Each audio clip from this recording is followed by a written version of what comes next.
Next అయితే చెప్పండి. దేవునికి స్తోత్రం. హల్లెలూయా. ఇక్కడ దేని గురించి ఉందా మన ఇంతవరకు? ఎవరు చెప్పొద్దు, వంశీ నుండి పార్టీ చెప్పాలి. సో దేని గురించి ఉందా మన ఇంతవరకు? సరే మీరు చెప్పండి. మీరు చెప్పండి, విన్నవాళ్ళు చెప్పండి. విన్నవాళ్ళు చెప్పండి. అసలు దేని గురించి అసలు పిల్లల్ని ఎలా పెంచాలి? దేవునికి స్తోత్రం. సరే మత్తయి సువార్త 4వ అధ్యాయం 11వ వచనం. అంతటా అపవాది ఆయనను విడిచిపోగా ఇదిగో దేవదూతలు వచ్చి ఆయనకు పరిచర్య చేసిరి. చాల్సిన ప్రార్థన చేసుకున్నాం. నన్ను మమ్మల్ని మిక్కిలిగా ప్రేమించిన మా ప్రియ పనులకు తండ్రి, ఈ పరిశుద్ధమైన ఘనమైన శ్రేష్టమైన నామానికి వందనాలు చెల్లిస్తా ఉన్నాం ప్రభా. స్వాగతాన్ని ప్రభా, మాతో ఉన్నటువంటి సుగనాన్ని బట్టి వందనాలు చెల్లిస్తా ఉన్నాం ప్రభా. పాటల ప్రభావ మొదలు పెట్టుకుని ప్రభా, ఆధ్యాత్మిక జీవితంతో మాటల విధానాన్ని బట్టి వందనాలు చెల్లిస్తా ఉన్నాం ప్రభా. వాక్యాన్ని బట్టి ప్రభా నీకు వందనాలు తండ్రి. మన ముఖ్యంగా తండ్రి అలుపు నోబాగిన ప్రభా తండ్రి అంతాన్ని యోగట్లేదు ప్రభా. నా మానసరం మరుగుపరుచుకొని ప్రభా, అందరికి అర్థమైనట్లు వాక్యం ఎత్తుకురమ్మని ప్రభా, అందరికీ విలువలు గ్రహించడం దయచేస్తురమ్మని యేసుక్రీస్తు నామమున అడిగి పొందుకుని నాము తండ్రి. దేవునికి స్తోత్రం. హల్లెలూయా. ఏమన్నాడు? అంతటా అపవాది ఎవరిని వదిలిపెట్టి వెళ్ళిందంట? విన్నారా చదివినప్పుడు? అంతటా అపవాది ఎవరిని వదిలిపెట్టి వెళ్ళిపోయింది? యేసు ప్రభువు కదా. సో ఆయన 40 దినములు ఎక్కడికి వెళ్ళాడు? ఆయన అరణ్యంలోకి వెళ్ళాడు కదా. ఎందుకు వెళ్ళాడు? అపవాది చేత శోధించబడ్డానికి అరణ్యంలోకి వెళ్ళి, సో 40 రాత్రులు 40 పగలు ఏం చేశాడు? ఆయన ఉపవాసం చేశాడు కదా. ఉపవాసం చేయప్పుడు ఆయన ఏం కొన్నాడు? ఆకలి కొన్నాడు. దప్పి కొందా లేదా? సో సాతాను గాడు ఏం చేస్తాడు? మన జీవితంలో మనకి ఏదైతే అవసరమై ఉందో దాన్ని ఏం చేస్తాడు? సాతాను గాడు ఎర్రగా వేస్తాడు మన ముందు. ఏం చేస్తాడు? సో సాతాను ఫస్ట్ ఏం చేసింది? యేసు ప్రభువు 40 రోజులు ఉపవాసం ఉన్నప్పుడు ఆయన ఏం కొన్నాడు? ఆకలి కొన్నాడు. ఆకలి కొన్నప్పుడు ఏమంది? సాతాను వీళ్ళు ఏమంది? నువ్వు దేవుని కుమారుడు అయితే రాళ్ళను రొట్టెలుగా చేసుకొని తినమన్నది. సో సాతాను గాడు మనతో ఏం చెప్తాడు మరి? మనం అందరం సాతానికి ఎర్రలమా కాదా? ఎర్రలమంటే ఎర్రేయడం అంటే ఏంటి? మన చేపకి ఇప్పుడు ఏం వేస్తాం మనము? గాలం వేస్తాం. గాలానికి ఏం పెడతారు? వానపాముని చంపి ముక్కలు చేసి దాన్ని ఏం చేస్తాం మనం? సో చేపకి ఏదైతే ఇష్టమో మనం ఏం చేస్తాం? దాన్ని పెడతాం. ఎందుకు? చేప మనకి దొరకాలి కావాలి. సో సాతాను గాడు ఏం చేస్తాడు? మనకి వెరేస్తాడు. సో మనకి ఏదైతే అవసరమైందో, మానవ జీవితం మనకి ఏదైతే అవసరమైందో ఏం చేస్తాడు? సాతాను గాడు అలుసుగా చేసుకొని ఏం చేస్తాడు? వెరేస్తాడు. సో దేవుని శోధించిన సాతాను గాడు మనం శోధించడా? సో యేసు ప్రభువు ఏం చేశాడు? 40 ఉపవాసం ఉన్నారు, కన్నీరు గాచారు, ప్రార్థించాడు, ఈ లోకాన్ని జయించడానికి వెళ్ళాడు కదా. సో అప్పుడు యేసు ప్రభు వారికి ఏం కొద్దుమైంది? ఏం కావాలి యేసు ప్రభు వారికి? ఏం కావాలి? మనం 3 రోజులు ఉపవాసం ఉంటాం. ఆదివారం ఏం చేస్తాం? ఎప్పుడెప్పుడు ప్రార్థన ముగిస్తారా? ఎప్పుడెప్పుడు ఏంటి? ఎప్పుడెప్పుడు తిన్నా అంటే ఆకలి ఉంటుంది కదా మనిషికి. ఏంటంటే ముఖ్యంగా ఆకలి అనేది కంపల్సరీ ఉంటుంది కదా. సో ఆకలి అంటే ఇంకో రకమైన ఆకలి ఉంది. ఏ ఆకలి అది? మనిషికి ఎంత ఉన్నా సరే తృప్తి అనే ఆకలి ఉండదు. ఏంటది? ఏం చెప్పండి? మనిషికి ఆకలి ఉంటుంది, తృప్తి అనే ఆకలి ఉంటుంది. మనిషికి నాకు చాలు అనే ఆకలి ఉంటుందా? ఉండదా? నువ్వు అన్నం ఎంతైనా పెట్టి ఏమంటున్నాడు? చాలు అంటాడు. కానీ నువ్వు డబ్బు ఇవ్వు, బంగారం ఇవ్వు, నువ్వు సమస్త ప్రపంచంలో మొత్తం ఇవ్వు, నాకు వద్దురా బాబు చాలరా అంటాడంట. ఎందుకన్నాడు? ఆశ. సో యేసు ప్రభువు వారికి ఏం ఆకలి ఉంది ఇప్పుడు? తను బ్రతకడానికి కొంచెం తింటే చాలు. కానీ యేసు ప్రభువు ఏమన్నాడు? మనిషి కేవలం రొట్టె వలన జీవించడు కానీ యేసు ప్రభువు నోటి నుంచి ప్రతి మాట వలన. సో చెప్పేది ఏంటంటే, సో యేసు ప్రభువు వారు 40 రోజులు ఉపవాసం ఉండి దేన్ని జయించాడు? నేను సాతాన్ని జయించాడు, తన శరీరాన్ని జయించాడు, ఈ లోకాన్ని మొత్తాన్ని జయించాడు కదా. సో తను జయించేటప్పుడు సాతాను తనతో ఉందా పక్కన ఉందా? చెప్పండి. తనతో ఉందా పక్కన ఉందా? సో మన విశ్వాస యాత్రలో సాతాను గడు పక్కన ఉంటాడా? పక్క వెళ్ళిపోతాడు? పక్కనే ఉంటాడు, వేచి చూస్తూ ఉంటాడు. సో మనకి ఏదైతే అవసరమైందో మన విశ్వాస యాత్రలో, మన ఆధ్యాత్మిక జీవితాలు ఏదైతే మనకు అవసరమైందో ఏం చేస్తే సాతాను గారు పక్కనే ఉండి. ఇప్పుడు యవనస్తులు ఉన్నారు, వాళ్ళకి ఏం ఆశ ఉంటుంది? సో ఏమి లేకుండా సాతాను గారు ఏం చేస్తాడు? అరే మీ ఫ్రెండ్స్ అందరూ తాగుతున్నారు, నువ్వు కూడా ఏం చేయాలి అనేసి నెరేస్తాడు. వాడు ఏమనుకుంటాడు? నిజమే కదా అనుకుంటాడు.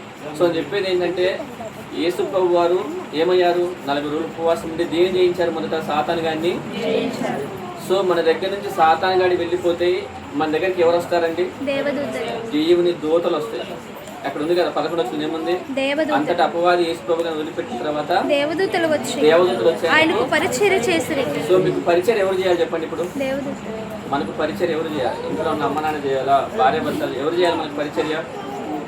సో మన జీవితంలో ఏదైతే వదిలిపెడితే దేవుడు ఏం చేస్తాడు? మనకి తన దూతలు పంపించి మనకి పరిచర్య చేస్తాడు చేయడం. సో ఇప్పుడు భారతీయ వంశీ ఉన్నారు, వాళ్ళు ఏదైతే వదిలిపెట్టాలో అది ఏం చెప్పండి? అది ఏంటి? ఏం వదిలిపెట్టాలి? సో మన ఆనవాయితీ ఏంటంటే, మనిషి యొక్క ఆనవాయితీ ఏంటంటే పారంపర్య ఆచారాలు ఏవైతే ఉన్నాయో. అంటే ఏంటి పారంపర్య ఆచారాలు? అంటే ఏంటి? మన పితరులు మన తల్లిదండ్రులు ఏ ఆచారాలు అయితే చేశారో ఆచారాలు మనం ఏం చేయాలి? ఎందుకు విడిచిపెట్టాలంటున్నా నేను? ఎందుకు విడిచిపెట్టాలి? సో యేసు ప్రభు వారు సాతాను మాట వింటే సాతాను కానీ జయించేవాడు యేసు ప్రభు వారు? ఈ లోకాన్ని జయించేవాడా? కాదు కదా. సో వీళ్ళు లోకాన్ని జయించాలి, వీళ్ళు దేవుడికి దగ్గర అవ్వాలంటే ఫస్ట్ వీళ్ళు ఏదైతే విడిచిపెట్టాలో అది విడిచిపెట్టాలా? సో ఈ లోకంలో ఉన్న వీళ్ళు ఏం చేయాలి? లోకాన్ని విడిచిపెట్టాలి. విడిచిపెట్టి ఏం చేయాలి? వాళ్ళు దేవుడికి దగ్గరగా జీవించాలి, సమీపంగా జీవించాలి. అప్పుడు దేవుడు ఏం చేస్తాడు? తమ దూతలు పంపి వీరికి పరిచయం చేసేటట్టు దేవుడు. సో ఏం వదిలిపెట్టాలంటే వాళ్ళు క్రమము తప్పకుండా ఏమవ్వాలి? మందిరానికి వెళ్ళాలంటే ఏం వదిలిపెట్టాలి? వాళ్ళకున్న బిజీ షెడ్యూల్, లోక ఆచారాలు ఫస్ట్ ఏం చేయాలి? వదిలిపెట్టాలి. సో అంటే వాళ్ళకి వాక్యం వాళ్ళకి కదా, మనకు కూడా. సో మనం కూడా ఏం చేయాలి?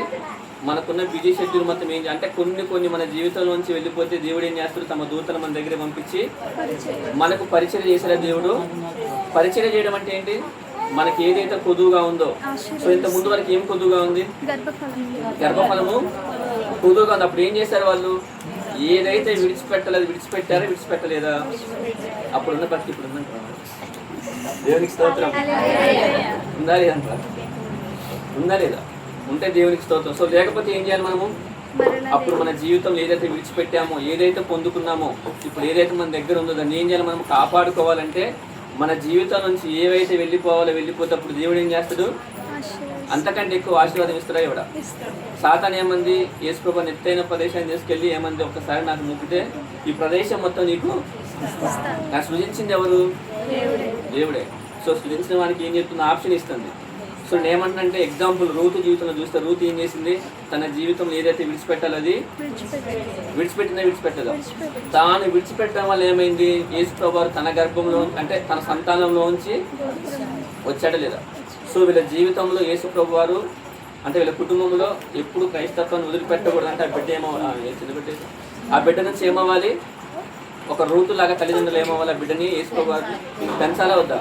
సో వారు ఏదైతే విడిచిపెట్టి ఆ బిడ్డని ఎలా పెంచాలి? దేవుల్లో పెంచాలా వద్దా? సో పెంచితే దేవుడు ఏం చేస్తాడు? ఆ కుటుంబాన్ని, తన సంతానాన్ని దేవుడు ఏం చేస్తాడు? ఆశీర్వదించి ఏం చేస్తాడు అంటే మీతోని, మీ పిల్లలతోనే క్రైస్తత్వం అనేది. ఎందుకంటే దేవుడు చేసిన మేలు అటువంటి కదా. సో మనం ఎన్నెన్నో మార్గాలు వెతుకుంటూ వెళ్ళాం కదా. సో ఏ మార్గంలో మనకు మేలు దొరకలేదని ఎక్కడికి వచ్చాం? మనం చివరికి ఎక్కడికి వచ్చాం? సో ఈ మార్గాన్ని మనం ఏం చేయకూడదు? విడిచిపెట్టకూడదు. సో మన జీవితంలో ఏదైతే విడిచిపెట్టి దేవుడు ఏం చేస్తాడు? ఎగ్జాంపుల్ ఏం చెప్పాడు? ఒనేసిం అని చెప్పాడు కదా. ఒనేసిం ఏం చేశాడు? తన జీవితంలో ఏదైతే విడిచిపెట్టాలో అది విడిచిపెట్టాడు కనుక దేవుడు ఏం చేశాడు? దొంగగా ఉన్నతని దేవుడు ఏం చేశాడు? గొప్ప ప్రవర్తగా చేశాడో తెలియదా? సో ఆ చిన్న బిడ్డ ఇప్పుడు దేవుని సన్నిధిలో పెరగాలంటే, ఒక చిన్నప్పటి నుంచి ఒక సమయం లాగా దేవుని మందులు పెరగాలంటే, ఒక రూతులాగా, ఒక ఎస్తేర్ లాగా ఉండాలంటే తల్లిదండ్రులు ఏం చేయాలి? ఒకటే వాళ్ళ జీవితంలో ఏదైతే విడిచిపెట్టాలి, ఏం విడిచిపెట్టాలి? ఈ లోక సంబంధమైనటువంటి ఎగ్జాంపుల్ చెప్తారు. ఇప్పుడు బాగా ఇంటికి వస్తుంది, వాళ్ళ అమ్మ నాన్న ఏం చేస్తారు? సో వాళ్ళ అమ్మ నాన్నకి ఇష్టమైనట్టు చేస్తారా? వీళ్ళకి ఇష్టమైనట్టు చేస్తారా? ఎవరు బాధపడదు దయచేసి చెప్పండి కదా. సో బిడ్డ కలిగిందంటే కారణం ఎవరు? సో మనం మర్చిపోకూడదు. సో ఇప్పుడు మనము ఉండొచ్చు, పారంపర్య ఆచారాలు ఉండొచ్చు, కానీ ఆచారాల వల్ల మనకి ఏమీ ప్రయోజనము లేదని మనం మార్గం వెతుకున్నాం కదా. సో దయచేసి మళ్ళీ మీరు దారి తప్పి ట్రాక్ తప్పిపోతే పట్ట ఏమవుతుంది? బండి ట్రైన్ ఉంది, ట్రైన్ ట్రాక్ తప్పితే ఏమవుతుంది? పడిపోయి యాక్సిడెంట్. ఎందుకు అంటే అంటే కొద్దిగా నష్టం అనేది ఏమవుతుంది జరిగింది. సో అనేది ఏంటంటే ట్రాక్ తప్పొద్దు. ఒక ట్రాక్ ఇచ్చుకున్నాం, ఆ ట్రాక్ వద్దని ట్రాక్లోకి వచ్చాం కనుక ఈ ట్రాక్ ఏం చేయాలి మనము ఉంటే గమ్యస్థానానికి మనము చేరమా. సో దయచేసి పారంపర్య ఆచారాలు మనం ఏం చేద్దాం, వదిలిపెడదాం.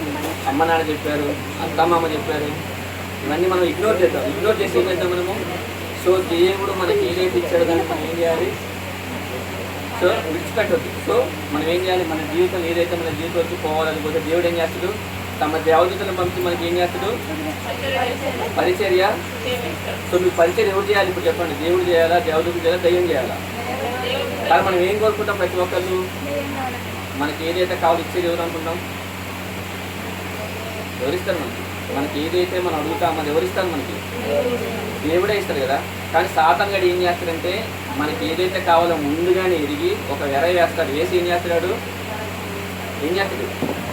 సాతాను గడు మనని ప్రలోభపరుస్తున్నాడు, మనం లోపరుచుకున్నాడు అంటే కారణం ఏంటి అంటే మనని దేనిలా ఆశీర్వదించడానికి కాదు, జీవించడానికి కాదు. తర్వాత దానికి ఏముంటుంది తీర్పు ఉంటుంది. తర్వాత వాడు ఏం చేస్తాడు, ఎందుకు అంటే దేవునికి దూరంగా మనని ఈ లోకం నుంచి దేవునికి దూరంగా ఏం చేస్తా అంటున్నాడు, తీసుకెళ్తాడు. సో రూతు జీవితంలో ఏదైతే కోల్పోయిందో, ఏదైతే విడిచిపెట్టడం వల్ల ఏమైందంటే తన జీవితం ఏమైంది, ఆశీర్వాదకరమైన జీవితంగా. సో ఈ కుటుంబం జీవించబడాలంటే ఏం చేయాలంటే ఇది మొదలుకొని రాక పర్యంతం వరకు ధర్మశాస్త్రం గ్రంథాన్ని ఏం చేయాలి, వీళ్ళు మొత్తము పాటించాలి. వీళ్ళు పాటించడమే కాకుండా ఎవరు నేర్పించాలి. సో దావీదు మహారాజు ఏమంటాడు, నా తల్లి నేను స్తన్యపానము చేస్తున్నప్పుడు నాకు నమ్మిక పుట్టించింది. ఇప్పుడు వాటిని చెప్పే కదా.